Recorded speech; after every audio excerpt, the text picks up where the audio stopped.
মাওয়া ঘাটের ইলিশ মাছের লেজের ভর্তা আমরা অনেক খেয়েছি, কিন্তু এই চিংড়ি শুটকি ভর্তাও কিন্তু কম নয়।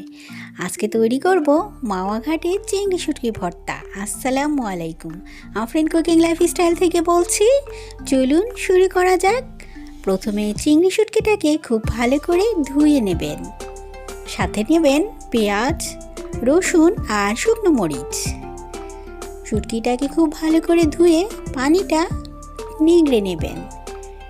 তারপরে গ্যাসে একটা প্যান বসিয়ে ভেজে নেবেন যতক্ষণ না পর্যন্ত পানিটা একেবারে শুকিয়ে চিংড়িটা আগের মতো ঝরঝরে হয়ে যায়, ততক্ষণ পর্যন্ত ভাজতে থাকবেন। প্রায় 10 থেকে 12 মিনিট লাগবে চিংড়ির পরিমাণ বুঝে। এখন ভাজার পরে একটা পাত্রে নিয়ে নিচ্ছি। দেখুন একেবারে লাল লাল হয়েছে আর একটা অনেক সুন্দর অ্যারোমা বের হচ্ছে।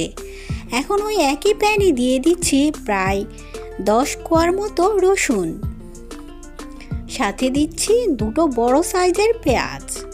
রসুনটাকে প্রথমে ভেজে নেবেন, কারণ রসুন ভাজতে একটু সময় লাগে।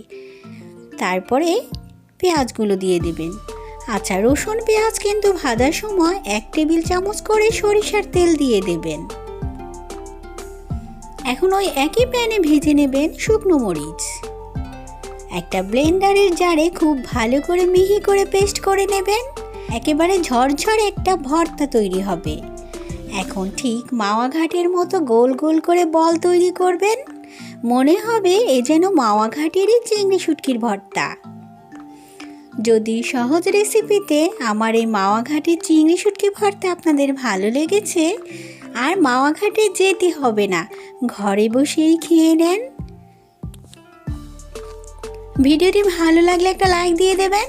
চ্যানেলে নতুন হলে চাইলে সাবস্ক্রাইব করে পাশে থেকে যেতে পারেন।